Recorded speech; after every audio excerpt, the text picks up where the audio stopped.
Frères et frères dans le Christ, bonjour et bienvenue à ce mercredi, à cette méditation, en ce mercredi de l'octave de Pâques. Il y a quelques mois, je partageais avec une amie que j'accompagne et qui me disait, elle avait posté ça sur son profil Facebook, elle a une chose qui était très intéressante. Elle disait qu'elle réalisait qu'il y avait deux catégories de personnes dans le monde. Ceux qui, quand elles tombent, ces personnes, quand elles tombent, elles sont capables de se relever toutes seules. Et celles qui, quand elles tombent, elles ont besoin d'une main tendue pour se relever. Et alors je lui disais, en fait, je pense qu'il n'y a qu'une seule catégorie. Nous avons tous besoin, à un moment, d'une main tendue qui nous mette debout. Même si nous sommes appelés, chacun et chacune, à avoir la capacité de se relever tout seul. Comme le papillon, comme la chenille qui, au moment où elle fait la chrysalide, pour devenir papillon, au moment où elle doit détruire la chrysalide, le cocon dans lequel elle est, pour que ses ailes se fortifient, elle a besoin de faire l'effort pendant que ses ailes sont en train de naître pour casser le cocon. Si quelqu'un l'aide à ce moment-là, ses ailes ne seront jamais fortes. Elle ne sera jamais une chenille ni un papillon. Elle sera une chose hybride, inutile, morte, laide. Mais c'est dans le moment d'ouvrir le cocon, de sortir, que ses ailes se fortifient et la chenille devient un beau papillon. Il y a des moments où nous devons être comme ça. Quand l'enfant tombe, parfois tu dois le regarder se relever tout seul. Pour qu'il se fortifie, et il faut qu'il tombe. Mais il y a des moments où dans la vie, tu as besoin d'une main tendue. Tous, chacun, qui que tu sois, aussi fort que tu sois. La première lecture d'aujourd'hui, en fait, nous fait comprendre cela. La première chose, le premier témoignage que les disciples, Pierre et Jean, sont appelés à manifester quand ils sont en train de se balader après la résurrection, c'est de témoigner qu'ils sont les disciples, qui sont fidèles et croyants de la résurrection. Le terme grec pour dire résurrection veut dire se lever, anabasis. Rester debout. Alors on nous dit qu'il raconte à la porte de la ville, du temple, cet homme qui leur demande le monde. Il se tourne, il s'arrête et il est espérant, il a l'espoir, l'espérance qu'ils vont lui donner quelque chose. Le texte nous dit quelque chose, sûrement le monde. Ce qu'il recevra, il ne s'attend pas à être ce qu'il recevra. Pierre et Jean s'arrêtent et le regardent et lui disent ce que nous avons. Nous n'avons pas d'or et d'argent, mais ce que j'ai, je te le donne. Au nom de Jésus-Christ, lève-toi et marche. Et ils le prennent par la main, ils le soulèvent. Et au moment où il le soulève, ses pieds, ses chevilles se raffermissent. Et alors il est capable de sauter, de danser de joie, dit le texte.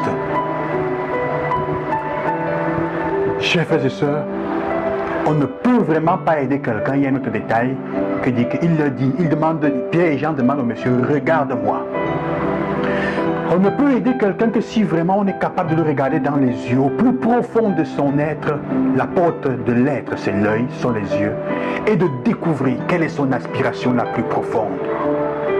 Parfois les gens nous demandent des choses alors que ce n'est pas ce qu'elles désirent normalement.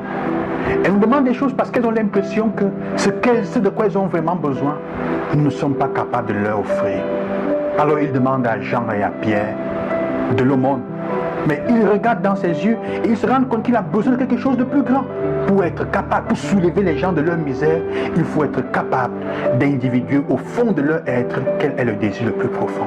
Ce de quoi ils ont vraiment besoin. Et alors ils disent, ce que nous avons, nous te l'offrons.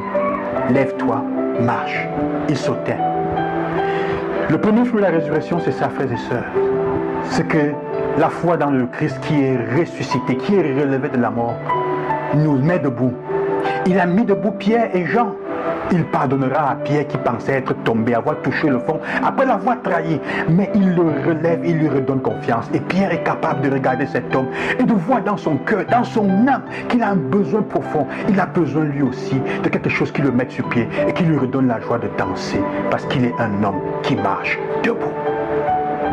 Nous avons besoin, frères et sœurs, nous sommes invités quand nous sommes les vrais croyants, quand nous croyons à la résurrection, à remettre les autres debout. Nous avons donc besoin de nous lever, de prendre les gens par la main et de leur dire, mon frère, ma sœur, lève-toi. Le Seigneur est là pour toi. Il te redonne le goût aujourd'hui de vivre. Si quelqu'un t'a aidé à te remettre debout, mon frère, ma sœur, si quelqu'un t'a aidé à te lever de la mort, de toutes les morts dans lesquelles tu étais assis, C'est le témoignage de Jésus-Christ qui est passé dans ta vie. Nous sommes invités à remettre les autres debout, à les aider, à bondir de joie sur leurs deux pieds pour louer Dieu et pour dire merci pour ce qu'ils ont reçu. À être dans la vie des autres le témoignage que Jésus est vraiment vivant, en leur redonnant cela. Alors si quelqu'un t'a aidé à te remettre debout, si quelqu'un en passant à côté de toi t'a aidé, t'a tendu la main, quelle que soit la personne que ce sera, alors tu as rencontré le ressuscité dans ta vie. Il faudra savoir le reconnaître. Et tu es invité à témoigner de la même chose. Frères et sœurs, nous sommes appelés à devenir des personnes qui aident les autres à se relever, à tenir fermement sur leurs pieds, à raffermir leurs chevilles. On ne donne que ce qu'on a reçu. Et tu ne peux le faire que toi-même si tu peux le faire toi-même que si tu as la conscience de l'avoir reçu, que tu as été remis debout par quelqu'un. Les personnes qui se pavanent, qu'on rencontre et qui disent je ne suis jamais tombé, ou plutôt je me suis toujours relevé par moi-même, personne ne m'a jamais soutenu, et patati patata. Faites attention à ces personnes. Si tu es comme ça, ces personnes qui sont comme ça ne sont presque jamais capables de tendre la main aux autres pour les mettre debout parce qu'elles diront toujours je me suis fait par moi-même. Ce qui n'est pas vrai. Il y a toujours quelqu'un sur le dos desquels elles se sont appuyées pour grandir. Quand elles n'ont pas accepté la main tendue, elles ont raté les autres ou elles se sont appuyées sur d'autres qui étaient à terre pour monter. Et c'est pour ça qu'elles diront toujours je me suis fait par moi-même. Elles ne seront pas capables de vous aider, elles ne seront capables que de vous utiliser. Et parfois elles vont vous dire je l'ai poussé à réussir, mais ce ne sera pas vrai. Parce que chacune de nous à un moment dans sa vie a besoin de prendre une main qui lui est tendue. Ne fût-ce que pour te relever rapidement, même si tu es capable de le faire. Ou ne fût-ce que pour remercier l'ami qui te tend la main et le faire sentir bien, le faire sentir utile. Tu as besoin de prendre la main de quelqu'un. Mais il y a des moments où on touche le fond, où on a vraiment besoin de quelqu'un pour nous relever. Et apprenons à tendre la main à ceux qui sont à terre, qui sont couchés, qui n'arrivent pas à se relever. C'est ce que le Seigneur veut pour nous. Que la foi dans la ressuscité vous donne cela. Fasse de vous des personnes capables de recevoir, d'accueillir la main qui leur est tendue, pour se mettre debout, ressusciter, anabasis. Et aussi de tendre la main pour relever les autres. Tu ne peux donner que ce que tu as reçu. Et nous sommes tous des êtres qui, tôt ou tard, avons besoin d'une main tendue pour nous soulever, afin que nous soyons debout, fermes sur nos chevilles. À demain, que le Seigneur vous accompagne et qu'il vous bénisse. Loué soit Jésus-Christ.